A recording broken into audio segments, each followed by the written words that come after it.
Pada kesempatan ini satu materi yang sederhana yang kami sampaikan. Sebelum kita ke masjid, biasanya di setiap waktu sholat datang kita mendengarkan azan. Bapak Ibu sekalian, kira-kira dalam satu hari satu malam berapa kali kita mendengar suara azan? 5 kali azan. Salah satu untuk membuktikan bahwa hati kita bersesuai dengan sehat di dalam tubuh kita di saat kita mendengarkan azan. Kira-kira kalau azan dikumandangkan Allahu Akbar, Allahu Akbar, kira-kira apa yang kita pikirkan saat kita mendengar azan? Di saat kita sibuk, di saat kegiatan rutin kita sehari-hari, tiba-tiba suara azan dikumandangkan dan sampai di telinga kita.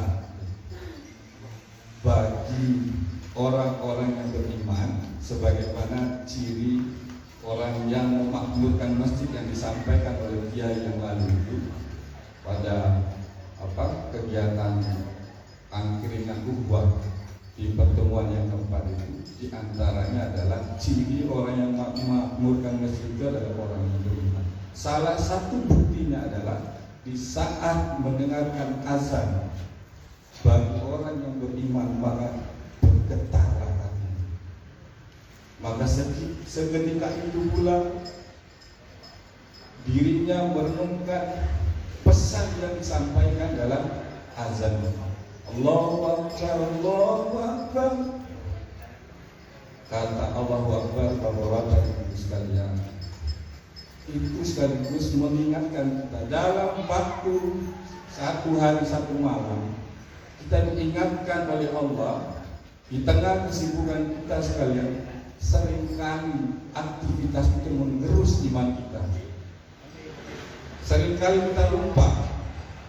Seringkali tujuan kehidupan kita di dunia ini mengejar materi, kita tempatkan materi itu sebagai tujuan yang akbar, tujuan yang besar. Padahal kita sudah berjanji kepada Allah, inna sholati wa nusuki wa mayahya wa mamati lillahi rabbil alamin. Bahwa ternyata hidup kita ini tujuan hanya untuk Allah Subhanahu wa ta'ala. Wa ma khalaqtul jinna wal insa illa liya'budun. Tidaklah aku ciptakan jin dan manusia kecuali untuk menyembah padamu. Itu sudah janji kita pada Allah Subhanahu wa ta'ala. Dengan demikian, tatkala kita mendengarkan suara azan, maka saat itu iman kita bergetar dan pikiran kita langsung mengevaluasi kegiatan kita sehari-hari. Kita sering mengabaikan sholat, kita sering menempatkan semua kegiatan kita itu menjadi tujuan utama, mengejar materi, mengejar jabatan, mengejar kedudukan. Kita tempatkan tujuan-tujuan itu menjadi tujuan yang tertinggi. Pada saat itulah terjadi degradasi iman kita pada Allah Subhanahu wa ta'ala. Lalu Bapak Ibu sekalian, ternyata rangkaian pesan dalam azan itu yang selanjutnya adalah Allahu Akbar, asyhadu an la ilaha illallah wa asyhadu anna Muhammadar Rasulullah. Bahwa kita ini memang manusia yang penuh kesilapan. Kadang-kadang kita lupa bahwa sesungguhnya juga kita sudah berjanji, kita sudah bersyahadat bahwa tiada Tuhan selain Allah dan Muhammad adalah utusan Allah. Meskipun itu sudah kita ucapkan, Bapak Ibu sekalian, kita masih terlena dengan kegiatan kita sehari-hari. Seringkali apa yang kita lakukan itu justru menggambarkan tidak seperti apa yang kita janjikan pada Allah dan pada Nabi kita. Kita sibuk mencari kebahagiaan dunia dalam bentuk materi. Bahkan bisa-bisa menjadikan tujuan kehidupan kita di dunia ini kita tempatkan seolah-olah menjadi Tuhan. Makanya dalam satu hari 5 kali azan itu adalah untuk mengingatkan kita semua bahwa Allah selalu ingatkan secara rutin kepada kita semua, manusia, kalian semua, melalui suara azan tersebut, ayo kembalilah kamu kepada tujuan kamu diciptakan tadi. Untuk itu, Bapak-bapak, Ibu-ibu sekalian, di saat kita mendengarkan suara azan itu, mestinya kita renungkan betul-betul pesan dari suara azan tersebut. Selanjutnya adalah panggilan hayya 'alas shalah.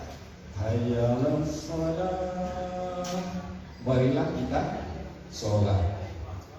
Kalau panggilan itu dari masjid, mestinya sholat kita pun juga di masjid. Ini panggilannya dari masjid, justru kita sholat di tempat kita masing-masing.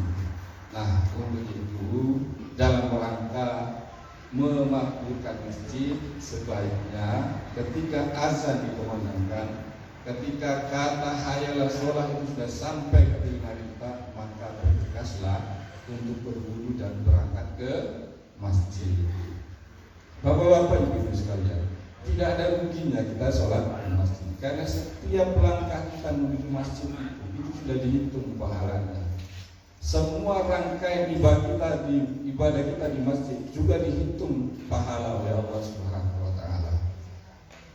Selanjutnya adalah di azan itu pula disampaikan hayya 'alal falah, mari kita menuju kemenangan.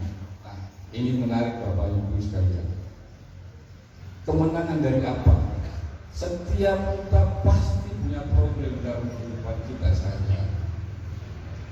Kalau saja bisa kita rumuskan bahwa kita bisa keluar dari semua kesulitan kita jika kita percaya kepada Allah Subhanahu wa Ta'ala, yang akan bisa merubah semua keadaan adalah Allah Subhanahu wa Ta'ala.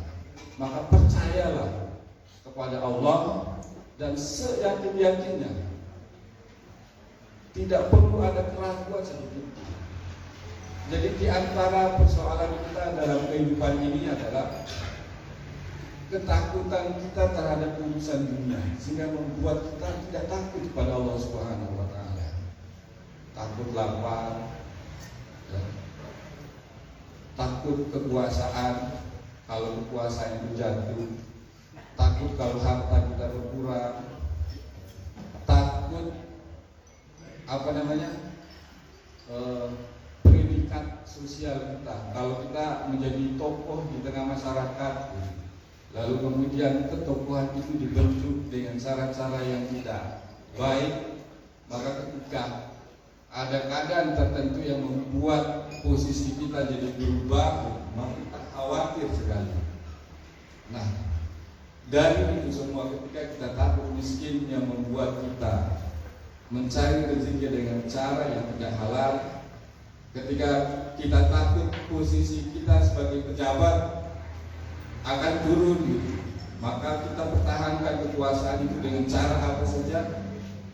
Kita takut anak cucu kita di kemudian hari tidak memperoleh kemewahan harta dan benda, maka kita menghabiskan waktu kita untuk mengeksploitasi jiwa dan raga kita untuk mencari rezeki sehingga lupa kepada Allah Subhanahu wa Ta'ala.